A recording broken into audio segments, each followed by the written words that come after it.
You're with Julian on the Brown Note, and finally a review of the Batman. The, third or fourth different Batman we've had this century already?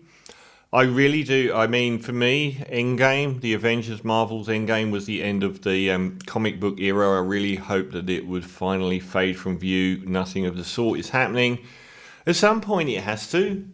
It's dominated the cinema landscape for too long now, and it just keeps branching out into ever decreasing circles, or ever expanding circles more like. They never let anyone lie. We've had three Spider-Men and three Batmen in a row. Why can't they leave these characters alone for just 5 minutes? How many different Batman have we had since 1987, I think?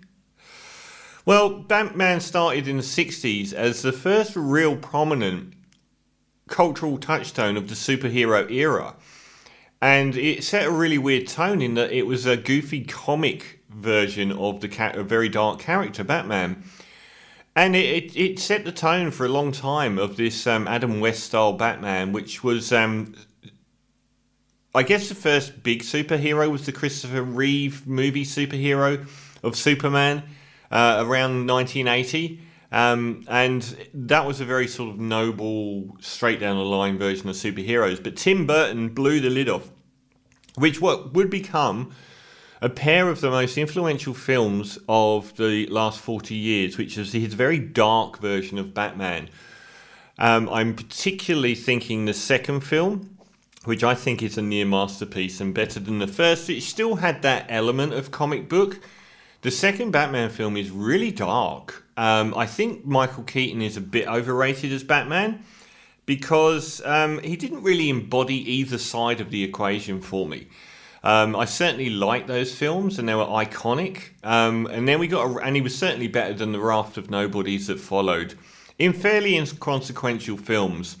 But his vision of this darkness in superhero films, perhaps brought to life by comic books like The Dark Knight in the 80s, showing a very, very, very bleak, nihilistic world, is what we got in the modern era more than anything else. I think the Spider-Man films of this century were the first big superhero films, but almost out of tone in their friendly, happy tone compared to what was coming, and that was solidified by Christopher Nolan and his Batman trilogy.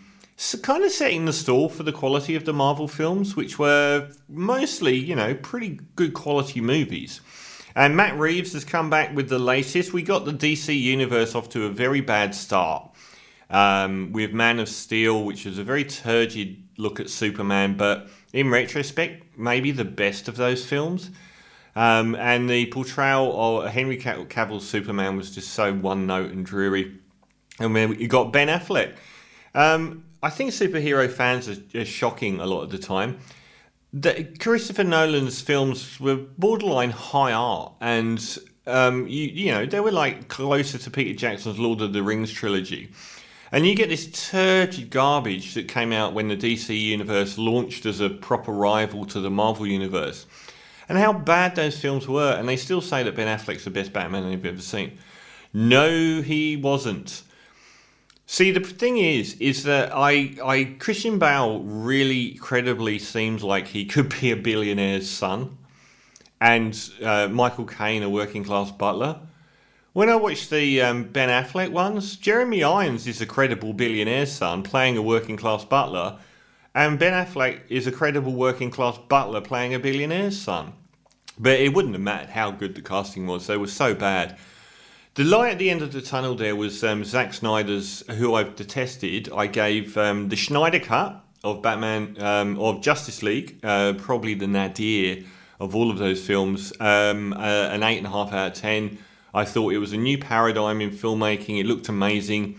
A new paradigm in the notion of a director's cut. That 4-hour film was in my top 5 films of the year, much to my shock. And this is sort of post a Snyder cut more than anything else that's out there. It's definitely not a peer to the Marvel universe. It ignores an awful lot of that. The director here, Matt Reeves, is had a pretty decent run. So he did Cloverfield, the found footage super monster film, which was really good. And then he did Let Me In, which was an unexpectedly good version of Let the Right One In, one of the great horrors of the century so far. And then Dawn of the Planet of the Apes, again, great work. War for the Planet of the Apes, again, great work. So he's got a really consistently good track record, and he's come back this time with The Batman, the latest relaunch, and one that ignores entirely the Ben Affleck version of that DC universe. It doesn't pay any lip service and treats the character as new again. And none of the other characters have any relationship with what's in the film, with the previous DC films at all. Which is, it's almost like that's just the line has been drawn under some pretty bad films, and they're trying to relaunch the whole film. This time around, it's a very different superhero film to almost everything else out there. For a start, the wit and irony and life of the Marvel Universe is nowhere to be seen here. Deliberately so, I think, and that's a valid choice. It does set the film apart from those. The story centers around a young Batman trying to make his way as a superhero and not quite knowing what's going on. Played controversially by Robert Pattinson. I've celebrated Robert Pattinson for years, ever since I can't remember what the first film was, Cosmopolis, where he started just being a really good actor, and I think he's fairly well established. I watched Good Times again recently. Terrific, very abusive man in that film. But I really did like him in that. And he's been terrific in a number of films. We've seen The Lighthouse. Just about every time he's done a film in the last 10 years, he's been at least the equal of best on screen. Maybe William Dafoe would be the only time I've actually thought otherwise in The Lighthouse, but that was an amazing performance. Sorry, I've got my cup of tea. He's confronted by a Gotham in turmoil from crime. A lot of the gangster names are from the previous comic books and films that are recognisable. And the Riddler is the main protagonist and is shown as a kind of serial killer at the start who targets the rich and powerful in Gotham and brutally murders them and sets, puzzles and clues mainly for Batman to solve. And that's the bulk. It starts really slow, but quite moody. And I think the fact that the trailers use Nirvana's Something in the Way, that very sort of morbid, slow, very sort of malevolent and dark theme from Nirvana's Nevermind album, it sets the stall for the tone of the film. And that is a real high point as well. It makes it immediately stand out from all the other superheroes. It's a very sort of, it's been called emo Batman, but pretty close, I would say. And he made Pattinson's look for Bruce Wayne based on Kurt Cobain's look, for better or worse. So we follow, like the first sort of couple of hours of this really long 3-hour film develop into almost an Agatha Christie whodunit, as we follow each subsequent murder of someone rich and powerful by the Riddler with new clues and pointing to a conspiracy that no one will dare speak of in Gotham, which involves all of the wealthy people being targeted and no one will come forward. Into the mix we get Zoe Kravitz as Catwoman. Her girlfriend gets killed because she knows about this conspiracy. And things gradually work their way back towards Batman himself as being involved in this colossal conspiracy involving the biggest gangsters in town and stuff that's happened to those gangsters in the past and their connection with, the mayor's office, the DA and all of that. All of that's the best part of the film. I love the way that it gets more and more sort of confounding and weird, and some of the plot twists are actually really good, and it jinks about quite fast at times. It sets up one of the big moments and immediately reverses it, which is really good. I thought that was quite a high point. And I love the way the whole thing sort of worms its way back to Robert Pattinson's Batman. And that was the strongest part of the movie. And at that point, I thought it was kind of brilliant. That's sort of like at the 2-hour mark where you think, well, the next hour is going to be dealing with the Riddler. And we're set up for something great here. Not quite, I'm afraid. Firstly, this is arguably the best looking and sounding superhero film I've ever seen. Unexpectedly art house here. The cinematography by Greg Fraser. The amount of films that came to mind, even Mandy, the Nicolas Cage film, with that hyper-stylized view. I mean, there's moments like when you see the Batmobile rev up and it's just like this monstrous demonic force with these like fiery lights. It's beautifully shot. It really is. I would have said Justice League, the Snyder Cut, was possibly the most beautifully shot superhero film. This may be better. Visually, it is incredibly striking.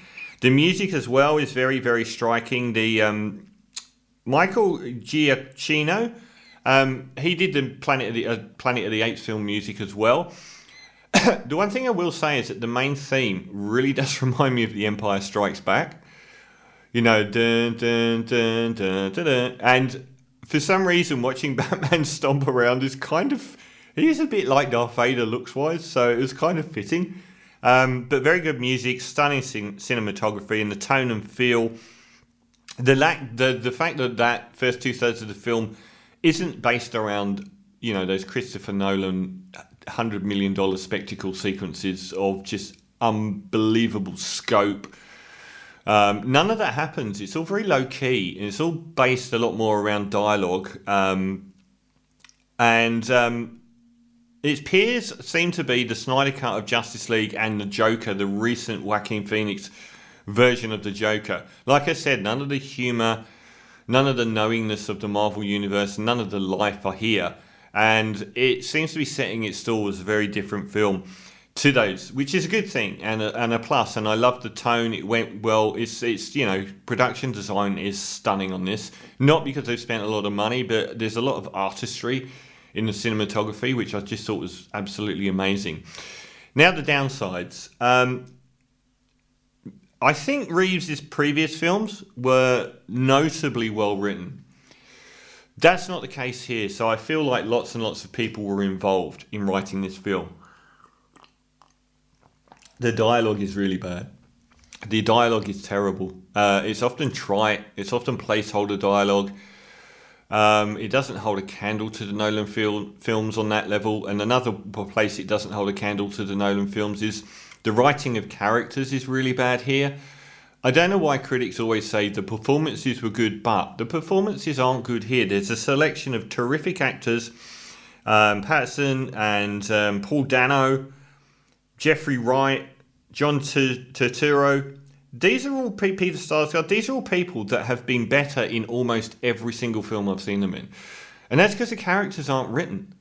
There's no development and they're not interesting in the first place. Even when they are interesting, Zoe Kravitz being this, you know, Catwoman who's bisexual, and we just had Anne Hathaway do this better. And they're screaming about how great she is. She's one of the only characters with life in the film, and she looked great walking around those nightclubs with a pink wig on, and I kind of liked her storyline. But we saw Anne Hathaway do this better. The Alfred character, we saw the Nolan films do it better. Jeffrey Wright is a terrific actor, but he's just nobody as Police Commissioner Gordon compared to Gary Oldman. Not even in the same ballpark. So none of the characters come across really well. And Paul Dano's a terrific actor, but he seems like he screams, literally screaming in this film just to try and get some connection with the character. And when we do get to the Riddler bit, we realise that he's not really much of a character at all. He's just very ordinary. And a lot of this film is constructed from other films. And we get to the point where the Riddler is basically the film Seven. And that's about it. And Zodiac, the Zodiac Killer combined with the movie Seven. And that is the whole character. The last hour is by far the worst. So we get the Riddler. He's not interesting, and we also get this the new mayor scenario where the city's, you know, attacked, and it's almost like a coda. It just doesn't. It's not compelling. It's meaningless, and none of it's as good as the build up to catching the Riddler. It's a really poor final hour of the film, which is a shame, because there was a lot to hang your hat on here with regards to the visual design and that twisty, knotty whodunit storyline, which was very different to any superhero film I've ever seen. But you can't ignore bad writing and bad characters, and the fact this director's done so well there, I just have to think this was a committee doing this. So that last third really undercut what could have been a very strong film. Robert Pattinson is fine as Batman, but there's nothing to him.